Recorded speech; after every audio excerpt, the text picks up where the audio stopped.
You know, Meze, I might have been just a little bit harsh to you on the lyric too, but this one here, this one's good. Let's check it out.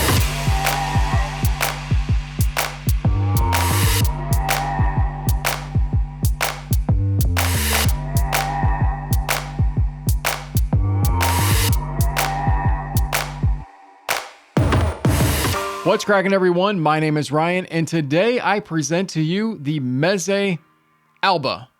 Now, this is a single dynamic driver IEM from Meze Audio. It retails in at $159. And guys, I want to send a big thank you to Meze, who did provide me with the Alba a little while back so that I could get all of my thoughts and impressions together so that I could have them ready upon the release. Meze, thank you so much. Hey there, really quick, if I can grab your attention, please like videos like this if you do indeed like them, and join the channel. I am trying to get to 5,000 subscribers by the end of the year. I also have a Patreon. If you'd like to support the channel, you can do that as well. I would highly appreciate that.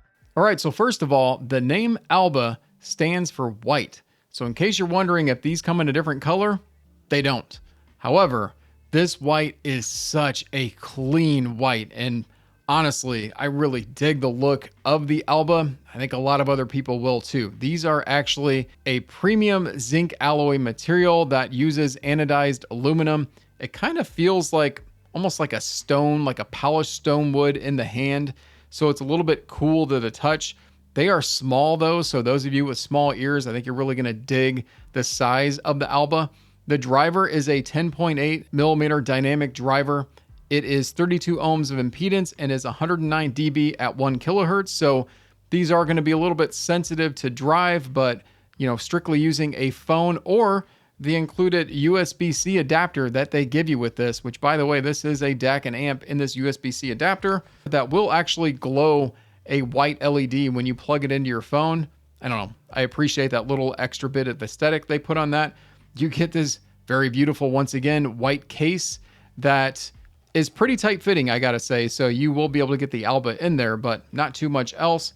You get a full set of silicone tips, and then you do get the 3.5 cable, which even though it is kind of a thin woven cable, it's still a really nice quality cable, I gotta say, that you get inside the box. Now, Meze did also send over a 4.4 cable, just so you have an idea of another cable option that you can get, but you do not get this inside the box. So please notate that. Now, fit and comfort wise, these fit very well on my ears because they are a little bit on the smaller size. I had no issue at all with seal. In fact, this is probably one of the best seals I have had with an IEM, and I loved the fit and the comfort, and I can't believe I'm actually saying that about an IEM, but I am. They did an excellent job here with all of that.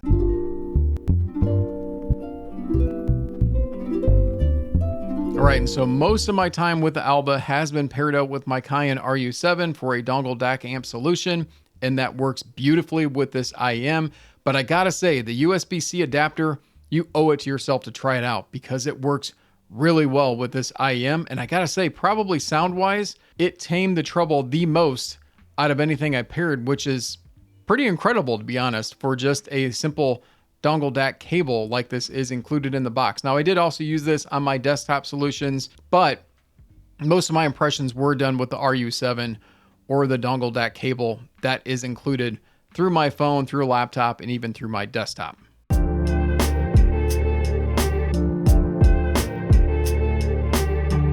All right, so for the sound of the Alba, I can tell you that it has excellent extension of bass, and it gives you some slam and some really good low end texture and fullness to that low end of the bass. And I really enjoy the bass response of these. I think if you're a bass head, this is gonna lean towards you just a little bit. It's not overly bassy where it overpowers everything else, but it does taper off as we get into the upper bass and into the lower mids. So I wouldn't say is a sharp taper, but you can definitely notice that. And that mid-range is a little bit on the relaxed side, but it is not void of mids by any means. So it's not scooped out or anything like that. And then it is going to give you a nice sense of vocalist as you pick back up and get into the treble. And depending on how you pair this up, you can get some spiciness in the treble, but it wasn't terrible. But I do think more sensitive people are going to pick that up in the treble. And I want to talk about this in a little bit more details.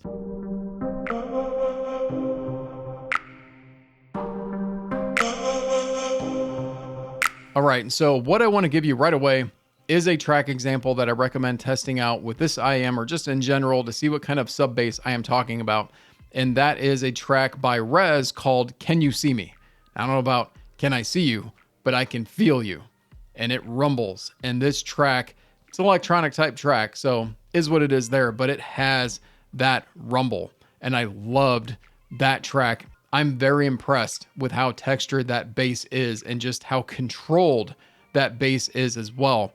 And I also noticed that on some classic test tracks that I do, such as, you know, the Dark Knight soundtrack, a lot of James Blake tracks I test out for sub bass, and it was no problem for the Alba with those types of tracks. Now, mid-range, as I said, is a little bit tapered off and a little bit rolled off. So some tracks that I tested on the mid-range were, you know, some of my bluesy type tracks and things. And I gotta say, there's still a nice presence of vocalists and things there. There's still a nice presence of some of the guitars. Some of the bass guitars aren't quite as thick as what I would like. Some of the drums don't hit quite as hard as what I would like on some rock and roll music, but tracks that have a lot of mid-range energy and resolution is just going to be a little bit of a smoother listen and not necessarily so mid-forward and in your face.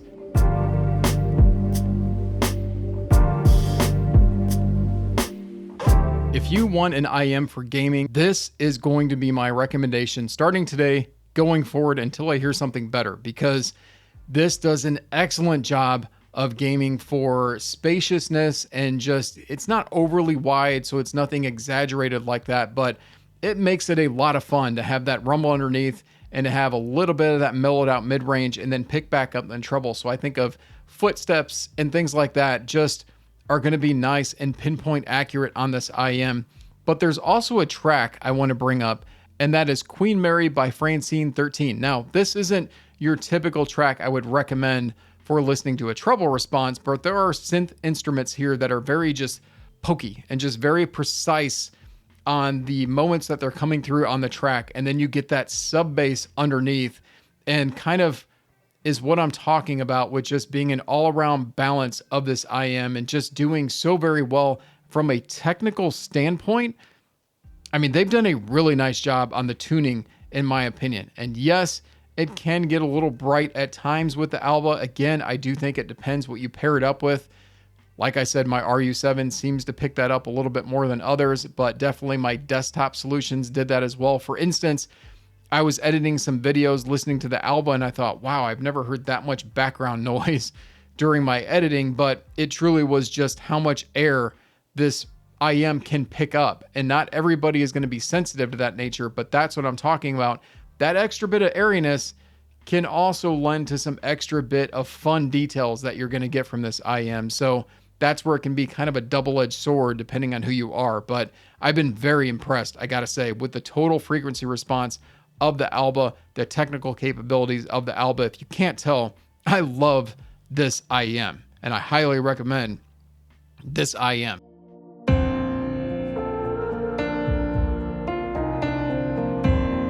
So there's three things I really love about the Alba. First off has got to be the comfort and fit. I love just how small they are and how they fit into my smaller ears, and it's almost like I forget that I'm wearing them. Second would have to be just the clarity, the bass, the resolution. I love the way vocals come through, the instrumentals, everything about it. It gives me goosebumps. I just love it. And lastly, it would have to be the imaging. Just to give you a song example, I was listening to If You Don't Love Me by James Morrison, and there's this intro guitar that you can hear on this side of you, but it's like filling the whole space, and it's just incredible. It's something I've never experienced with an IEM before. I gotta say, Meze, round of applause for you on the Alba. I think you've done a nice job. I think $149 is actually a bargain for what you're offering here, but it is a single dynamic driver IEM, so I do understand that as well. But yeah, I'm going to go ahead and end this video and stop kind of shilling on this because I do love this IEM very much. So hopefully enjoyed this video, guys. If so, please smash that like button. And if you haven't done so already, please subscribe to the channel and help me get to 5,000 subscribers by the end of the year and join my Patreon. I would highly appreciate that. And I appreciate you guys watching this video. All right, I will. See you in the next one.